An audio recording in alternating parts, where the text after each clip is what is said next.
Hey hustlers, welcome back to my channel. If this is the first time you're seeing me, then hello, my name is Jasmine, aka Jazz Hustles, and I am a 20-year-old Amazon seller. I started selling in the beginning of January 2023 and I'm still going at it. I'm currently documenting my entrepreneur journey so that I can help new sellers along the way. As you guys can tell by the title, I'm going to be doing another Q&A. This is actually going to be part 3 of my Q&As. If you haven't watched part 1 and part 2, go to those videos after you watch this one. You don't want to miss any of these questions that I'm going to answer. They're definitely going to be beneficial for your Amazon selling business. So I went over to my Instagram stories. If you aren't following me there, make sure to do so then you won't miss when I do another poll on my Instagram story for my part 4 Q&A. JASHUSTLES, Jazz Hustles, and TikTok as well. Shameless plug. Most of the questions that most beginners have is the same exact questions. That's enough of me talking. Let's get straight to this video. Baby, can you focus? So as you guys can tell, you guys got a lot of questions for me, so I shall answer them now. The first question is, how much did you first start with? So I always tell people the startup cost for this certain business is about $500 to $1,000. It honestly just depends on how hard you want to go. So this business is more like a volumes game. The more money you put into it, the more money you're gonna make. So you can literally start off you can start off with $100, but it's not ideal because you're really not gonna make much, honestly. Like, let's say you put $100 into products, you're probably gonna make like $20 profit off of those.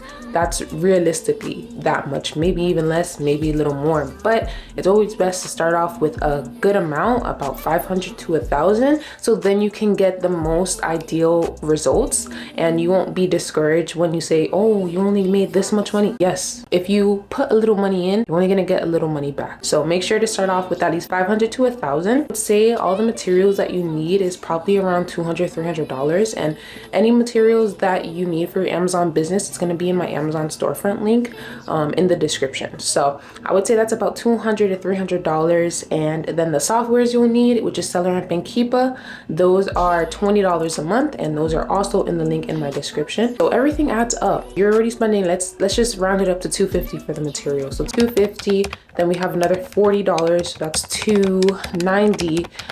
Quick math. That's not even including the seller board software, but you don't really need the seller board software to track your profits automatically. Now you have a few, let's say you wanted to start off with $500 and you already spent $290. So that's a total of $210 that you're only going to be able to use on inventory itself. You want to spend the most on the inventory. Forget about all the materials. I know I tell you guys all the time to, start buying your materials and stuff like that, but like the real main thing that you should be investing your money into is the inventory. Don't go out there getting a new desk, a new computer. Like me, I literally did that because I put money on the side, but I did purchase a new computer, a new desk, everything, a whole new setup, because I didn't really have a desk and I wanted to be a boss, a boss lady. So of course I needed a big desk, I needed a pretty desk, but whatever you want to do, honestly. But if you don't really have much money to start up, then invest it all into the inventory. If I'm starting from square one, what advice would you give me? So that's a great question. So I would definitely recommend every new beginner to start getting ungated in many different things, because once you're a new seller, you're going to be restricted to sell anything and everything basically except books. So definitely get ungated in groceries, get ungated in different beauty brands. If you don't know how to get ungated, make sure to go to my videos on my channel. I have a lot of ungated tutorials on there. I'll also link it up somewhere over here. But yeah, you guys definitely have to get ungated. Don't wait to find a product and then get ungated. It's just best to get ungated in many different things. So grocery category, Nike, Adidas, Under Armour, get ungated in Barbie, Funko Pop, anything that sells really well that is on Amazon already. So if you don't really know what brands sell well, you can always go to Amazon's site and just look into the bestsellers and try and notice which brand you always see selling on the bestsellers page, or go to the movers and shakers page. With beauty and personal care, I see a lot of MAC, CeraVe, Neutrogena, Cetaphil, that other brand that I'm not ungated in yet. It's like La Roche-Posay. I don't even know how to say it, but whatever. Oh, and also one more thing I forgot to mention. This is probably the most important tip for every new beginner. A lot of people, when they're starting out, they try and do retail arbitrage because it seems a little easier than online arbitrage, right? So the thing is, with most beginners, they don't find many products when they walk into a store because they're picking at products. This is one tip that I probably never mentioned to a lot of people, but do not pick at products. Like, a lot of people ask me, what products do I even pick up? Like, how do I know which one to scan? There's literally no way of knowing unless you scan every single thing. Hear me out, guys. Hear me out. Hear me out. Do not pick at products when you're going to a store. Go into an aisle and scan everything in that aisle. You don't have to scan the whole store in that one day, because then, you're gonna get tired out, you're gonna get discouraged and not want to do it again. Focus your, scanning on certain like aisles, certain categories each time you go to a store. So like whenever I'm going to Nike outlet, I'm gonna be like, okay, today I'm gonna look into all the men's size 11 to size 12. Let's say tomorrow I'm gonna go to Nike outlet, I'm gonna look into all the sweatpants in that Nike outlet. Let's say I go to Ross, the next day I'll do all the beauty and personal care. Just do that. So that's what I recommend for you guys. So the next question is best credit cards to start Amazon FBA business. So I personally use the Capital One Spark Select card. It gave me a $5,000 credit limit in the beginning, but now it upped it to a $7,000. So now, and that's usually around how much I spend. I spend around $5,000 to $7,000 a month on inventory. That's the perfect card for me and my personal goals and use. You don't have annual fees, and they also have cash back. So that's 1.5% cash back on all purchases, guys, literally all purchases. So I love it. No annual fees. I don't really like cards with annual fees. I know a lot of people go with the American Express business card, but I saw those annual fees. I'm good for now. Thanks. Maybe in the future later on when I'm making, good money where I do not care about annual fees, but right now I still kind of care about annual fees. You guys know already, I'm cheap. I have the Capital One Spark Select card. I'll put the link down below if you want to sign up and try and get approved. And even if you get declined, it's not gonna hurt your credit score. I have 3 total credit cards. And that's another question that someone asked me. How many credit cards do you have and what's your total credit limit? So I'll just transfer to this right now. So I have a total of 3 credit cards. The first one that I got, that's right when I turned 18. I don't really use that one as much. They started me off with a $500 limit and they upped it to $700 limit. And that's the Platinum Capital One credit card. They're all Capital One. I'm a Capital One gal. The Platinum does not give me any cashback rewards. That's why I don't really use it as much. I spend like $20 on it each month just so, it's still active. But then the next one I got was a Capital One Quicksilver, and that has cashback as well. I think it's 1.5% as well, or 1%. Gave me a $2,000 credit limit, and then it upped it to $5,000, I think it was. And that one I actually use personally for myself whenever I'm buying groceries, personal use. Oh, and all these are no annual fees, by the way. Capital One Spark, like I told you guys, I have a $5,000 credit limit in the beginning, but then they upped it to $7,000. It's a total of $12,700. Quick math, baby. I was good in math at school. Believe me. And I really only use my Capital One Spark for my business, my Capital One Quicksilver for my personal use. Platinum, we don't really worry about her. Next question, how much should a product sell a month to jump on the listing?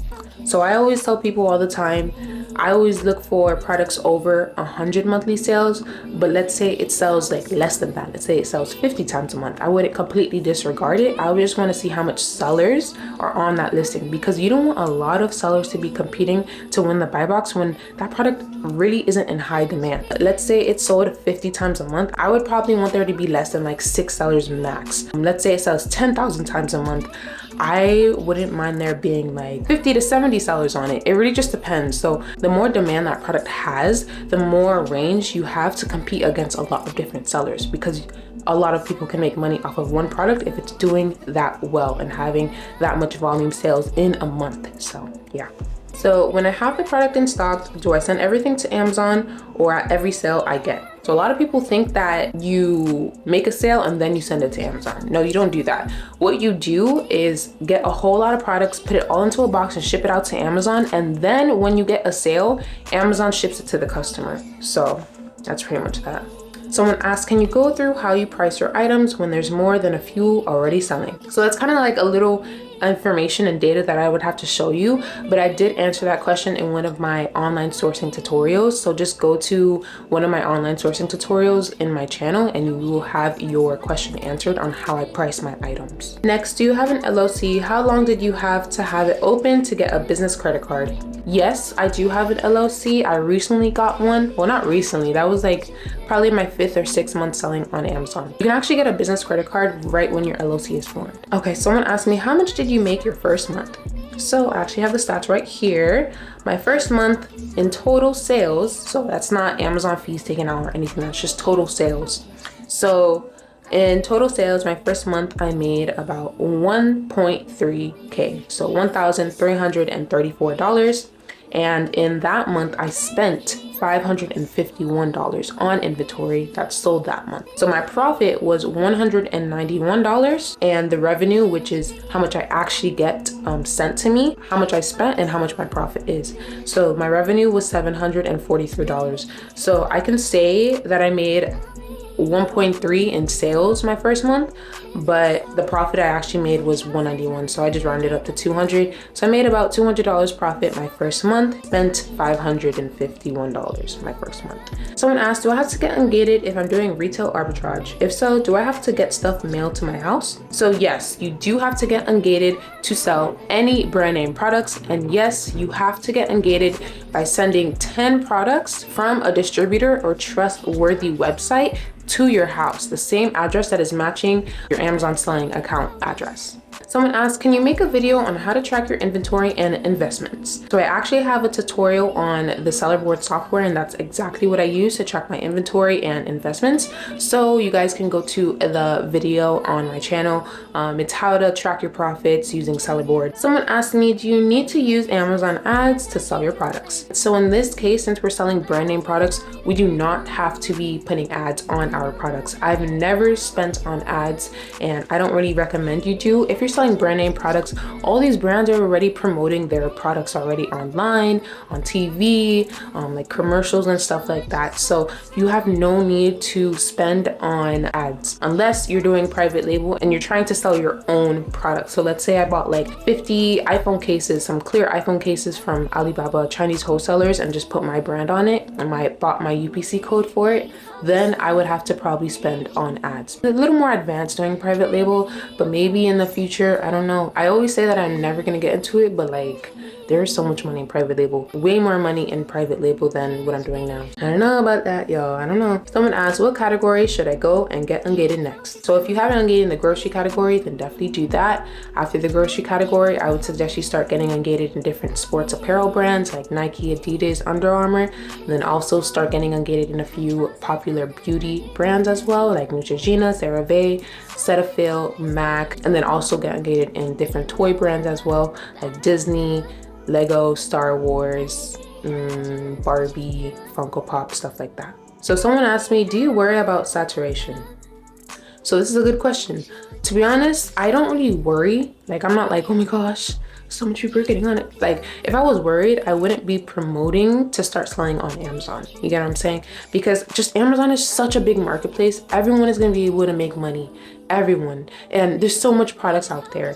Like, let's say a product is saturated right now and it's tanking. Oh well, we go into a next product. Everyone goes into their own, you know, searching and finding for the best new products. So it's always going to be, because there's always consumers. There's 1% sellers and 99% consumers. So I definitely don't ever think it's going to be a business where it's like you cannot make money at all because every single product tanks. No, I don't think that. I don't believe that at all. So someone asked a great question, how to avoid getting banned from Amazon seller refunds that can affect your account. So honestly, you just have to make sure that you're not selling anything counterfeit. Make sure you're selling all authentic products. The biggest reason why your account will probably get banned is because of counterfeit or IP issues. So just make sure to also get the software IP Alerts by Seller Assistant. It's free and it'll let you know if there's any suspected IP issues with that certain brand whenever you're on a listing. So it's like a software extension.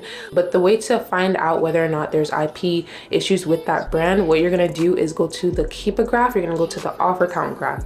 And if you see the offer count is declining like really quickly, like literally so sudden, like not like this, but like let's say 20 sellers yesterday and now there's only 10 sellers today. that's definitely a sign that that brand is contacting those sellers to get off of that listing. So IP is a really important thing, and also make sure that you're selling authentic items and not counterfeit. Don't purchase from overseas wholesalers or anything like that. Only purchase from trustworthy websites and trustworthy stores. Someone asked, is retail arbitrage worth it? I am personally more of an RA gal now. I think RA is way better than OA in my opinion. Like if you were to ask me like months ago, I would have said that OA is better than RA, but I've kind of switched sides. I honestly love retail arbitrage. I like going out to stores and I like scanning and finding great deals that no one else is going to be able to find, because all these sellers are out here doing online arbitrage while I'm in the store getting way better deals than y'all. I think retail arbitrage is the best and it's definitely worth it. Someone asked, hi Jazz, how do you get an invoice when sourcing from Walmart retail though? So guys, do not get ungated with Walmart. You cannot get ungated with Walmart. They do not provide invoices and you cannot use in-store receipts. You have to get ungated. Let's say you wanted to sell grocery item for Walmart and you're restricted. You have to get ungated in the full grocery category, and I have a tutorial on how to get ungated in the full grocery category. Honestly, I love Q&As because I get to promote every video that I've made. Go down in the channel below, because after this video though, don't skip this one, because you guys are learning a lot of game here. You guys cannot use Walmart to get ungated because they don't provide invoices. Use Target.com to get ungated in your grocery category or any other brand. That's why I tell you guys to get ungated in different categories before you start sourcing. Someone asked me, how long does it take for Amazon to receive items shipped to them? So it differs all the time, you know, shipping differs all the time, but personally I think the fastest I've gotten my units shipped to Amazon, I would say probably 4 days to maybe a week, sometimes longer. Usually when it's like 2 weeks ahead and there's probably a problem with your shipment, they probably lost it during transit, I say you should get worried if your units haven't scanned in 2 weeks. That's where you start contacting customer support, asking them exactly where your shipment is, and if they literally cannot find it, then you have to open a case to start getting reimbursed for your units. Someone asked, what happens if you forget to paste your SKU label on the product and ship it out? Sometimes they don't know that they have to print a label out, which I don't understand. It literally says when you're shipping it out to print out a label, but you never know. You never know what people might be doing. They may be like, you know, watching some TV or on the computer, stuff like that. Stay focused, honey. If that ever happens, nothing too crazy is gonna happen. Amazon is just gonna say that you forgot to label a certain unit, or you forgot to label, you know, all your units, and you're going to be probably getting a message from them saying that what you did wrong and to acknowledge that you're never gonna do it again. So there's not really much to it. I've had that happen once when I was a beginner, but it was only one unit that I forgot to put the label on. I don't know how that happened. I usually label all my units, but maybe I misplaced one and then forgot to put it on one of the units. So all they did was just say that I didn't have a label on one of my units and they are going to label all of them for me. But they said if it happens next time, they're going to start charging me. And you know, if you want Amazon to label your units, that's 55 cents per unit. So you guys definitely want to make sure you're labeling all of your units that you're sending to Amazon. So someone asked, do I need a reseller's permit to avoid paying taxes and pass them to the end user? So personally, I have a reseller's permit just so I don't have to pay taxes twice, because if you don't have a reseller's permit, you have to pay taxes on that product when you buy it, and then you have to pay taxes when you sell it. So it's like you're paying taxes twice for that same exact product. So what I do, you have to have an LLC to get a reseller's permit. All you have to do is have your LLC apply for the reseller's permit on your state's tax and revenue website. Mine is different because I'm in Florida, but just go online, go on Google, or look into a YouTube tutorial on how to apply in your state's tax website, so then you can get a reseller's permit, so then you can emit taxes when buying products to resell. So I personally, it was free for me, the reseller's permit. I read online that sometimes in some states it might be $5 to $15, but that's pretty much it. It's not really expensive at all. You do have to keep in mind that not every store accept resellers permits. Sometimes they accept, like, you know, tax exempt for nonprofit organizations, schools and stuff like that. I know Target does not accept resellers permits because they don't even like resellers in the first place, but I know Walmart does. I know BJ's, Ross, I think I haven't used a reseller's permit at Ross for some odd reason, but last week I tried and they said that it was for a nonprofit, but she ended up giving me the tax off. So I don't know, I'm kind of confused. Like, is it for resellers? Like, can you use that, or is it for nonprofit? When I was at Nike outlet, I was able to use my reseller's permit. When I was at the Adidas outlet, they said it was for nonprofit only, so I didn't use it for that. When you use an LLC for Amazon, do you use a UPS PO box so they won't show your address? I actually heard that you shouldn't be using a PO box, but I currently use a PO box, and I don't use a UPS, I use a USPS because it's cheaper. So I don't know what the troubles are or what the bad things are with using a PO box. I know other sellers that are using a PO box, and I'm currently using a PO box. So I don't want to say anything. Disclaimer, guys, all the knowledge that I'm giving you guys is just for, you know, educational purposes. But let's say something that I say to do, you do, and then something negative happens. You can't like sue me, okay? Don't do that. Someone put a disclaimer on my last video and I pinned it. I'm like, that's a good idea. I should always put a disclaimer on all my videos. So whoever commented that disclaimer, thank you. I'm definitely going to be using that on all my videos now. Someone asked, do you recommend to have more than one store in Amazon? To be honest, not really. Well, I know people who make stores and then sell them, but I don't do that. I just have one store and I resell my products on there. So whichever you want to do. Someone asked, I don't have the funds to start just yet. How could I be utilizing my time to be sure I'm prepared? So definitely look into all of my videos. You'll be learning so much. Amazon and this whole business, pretty much it. Just start gaining knowledge for all these things. So then when you're ready to start, you already know exactly what to do. And you're prepared and you're confident. Does Amazon notify you if your product doesn't sell? And how long does that take? So they're not going to notify you that your product's not selling, like what's going on. They're just going to notify you that you're going to start getting charged way extra storage fees because that product is just collecting dust in the warehouse. So if you haven't sold a product in, like, let's say 2-3 months, then you're going to want to start getting it sent back to you so it doesn't collect dust and you don't start getting charged storage fees. And I actually found out that every seller starts getting charged storage fees right when it hits the warehouse. I honestly, when I found this out, I'm like, what? But it's a really small fee. It's really like cents. But I did not know that. Why didn't I find this out a long time ago? First of all, I watch Reezy Resells, if any of you guys know him, on YouTube, and I watched this whole like podcast that he did, and he was talking about mistakes that Amazon sellers make, and I watched it. I'm like, oh my gosh, this is why it's so important to just keep learning. It's like, I do not know everything, guys, so I'm telling you guys right now, you guys start getting charged storage fees right when it hits the Amazon warehouse. But the longer it stays there, the more fees it's gonna accumulate and take out. So keep that in mind. There's a few other things I found out as well. So definitely go to Reezy Resell's video. Shout out to him. He's been in the game for a long time and he has a lot of knowledge. So I'm definitely gonna be continuing to watch more of Reezy Resell's video. Hopefully we get to meet one day. And someone asked, how long after you started did you see good sales? So I would personally, my first month, I honestly thought I wasn't gonna make much money because, you know, it's my first month, but I made $200 profit, 1.3K in sales. I think my first month was, you know, good for a beginner. I've never sold anything on Amazon. I never sold anything online, first of all. So I was literally such a beginner in this space, and I was just so proud of myself, and I was so like flabbergasted that I actually made money my first month. Because I know businesses, usually you don't make money the first months, but like I guess this business is like, you can make money quickly, but it's not like a get rich quick scheme because you can't get rich automatically. Like, I only made $200 profit, but I think that's a win. And the last question, since my camera is about to die, even though I have a battery right next to me, where's the battery? I'm always prepared, guys. I'm always prepared, but I don't want it to die on me. So the last question is, I sent my first box and it is currently receiving. When do I expect to get my first sale? So that's really hard to, like, you know, answer because I don't know exactly what product you bought and what you put your price at. It really just depends on that. And it's receiving, meaning that it's probably not active on your store yet. So when it gets active, it honestly just depends on what that product is, how much demand's in it, what sellers are above you, what sellers are under you, and what your price is at. So yeah, that's pretty much it. Literally right when I ended that last clip, my battery died. We got the new battery in 100%. So now let's get to the outro.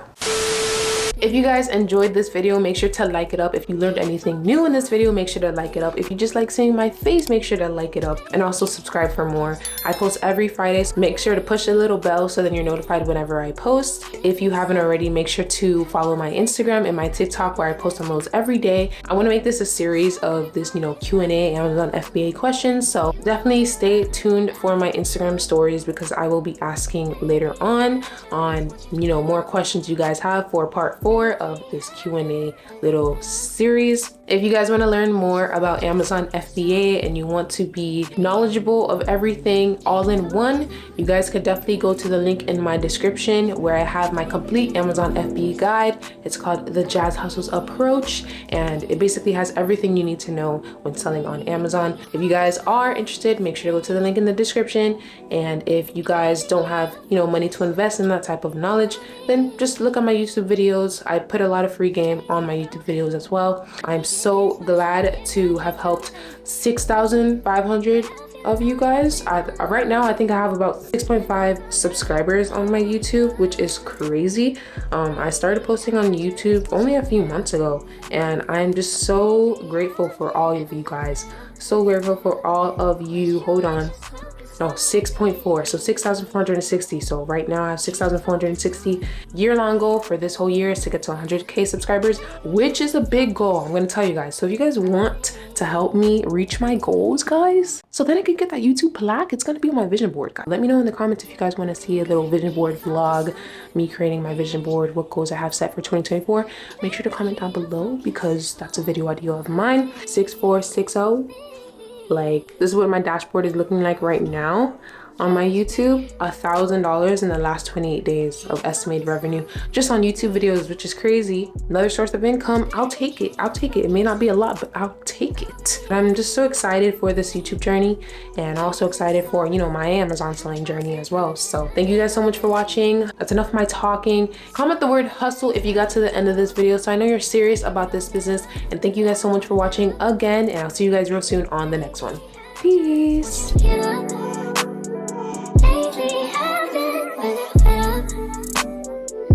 You would just focus on